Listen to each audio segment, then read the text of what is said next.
is very basic. At ang katungkulan na nasa pamahalaan at mga may kapangyarihan ay dapat maging transparent at accountable, hindi para maging persecutor ng mamamayan. Pangalawa,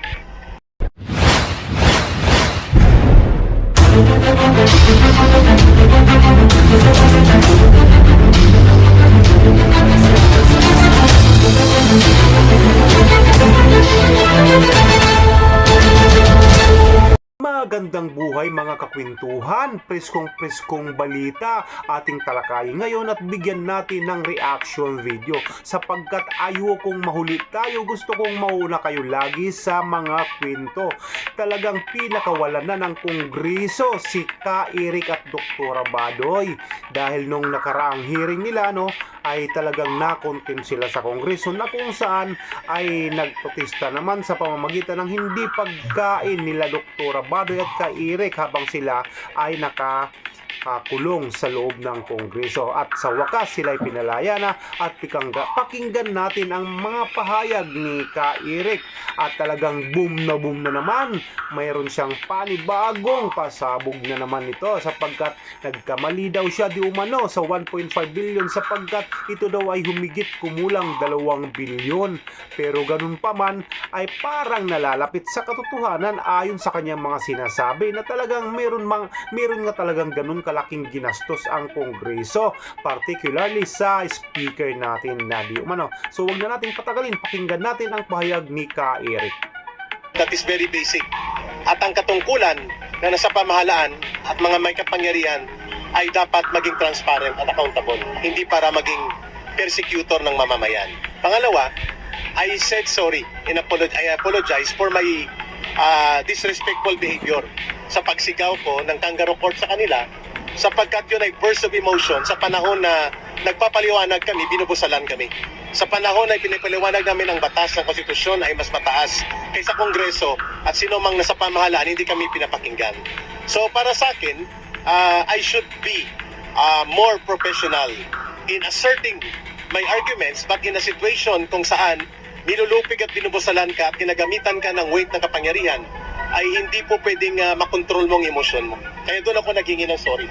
But I did not retract, I will not retract nang sinasabi ko ngayon sa inyong harap na may source man o wala ang mamamahayag, may soto law man o wala, ang dapat katungkulan ng Kongreso at ng lahat ng mamamayan, ang lahat na nasa pamahalaan, including the President, including the lowest official of the land, is to be transparent and accountable to the people. So ang pagtatanong ko po sa 1.8 billion na hindi fake news, yun ay pagtatanong. Hindi po dapat tinatulan yun. Hindi po dapat kami kinulong, dapat sinagot ng maayos. Kasi ang totoo lang, may naiwan pang mahigit 2 billion pala. Nagkamali ako sa datos pero hindi ako nagkamali sa katotohanan. Mahigit 2 billion pa ang budget allocated for travel. At remaining is only 3 weeks. Anong gagawin nila sa 2 billion? Ikukulong ulit kami kapag nagtanong kami ulit.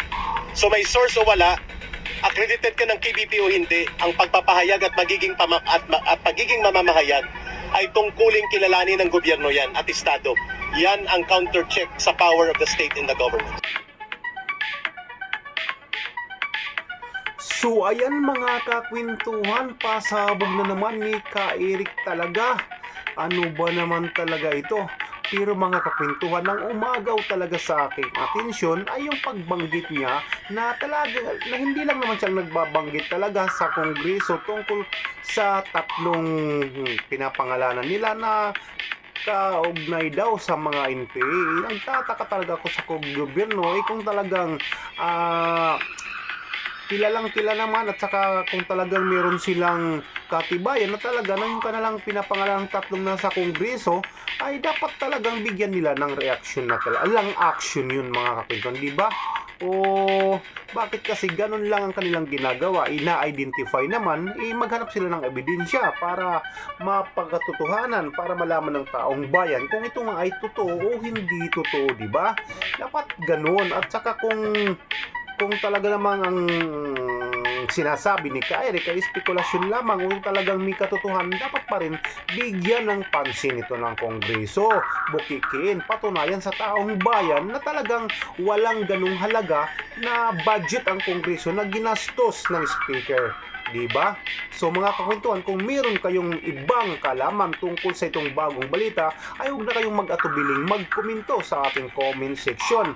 Tayo yung magkaroon ng balitaktakan doon, mag-react kayo. Di ba mga kakwentuhan, ating pag-usapan sapagkat isa tayo sa may karapatan tayo magbigay ng sarili nating mga opinion sapagkat ang ginagastos ng mga politikero natin ay isa sa mga galing sa bulsa ng taong bayan. So mga kwentuhan, maraming salamat sa mga umabot hanggang sa dulo. Talaga namang lagi kayong naandyan tuwing mayroong bagong video ang Kalye Kwento. Kaya maraming salamat. At sa mga bagong padpad lamang sa ating munting channel, sana naman ay meron lang akong pakiusap na sana'y matupad ang aking kahilingan na paki-subscribe naman please lang at paki-like and share at wag na wag niyong kalimutan pindutin ang notification bell para lagi kang updated para lagi kang updated tuwing mayroong bagong video na ina-upload ang channel na ito. Ako nga pala si Ding Fernan, ang host ng Kalye Kwento.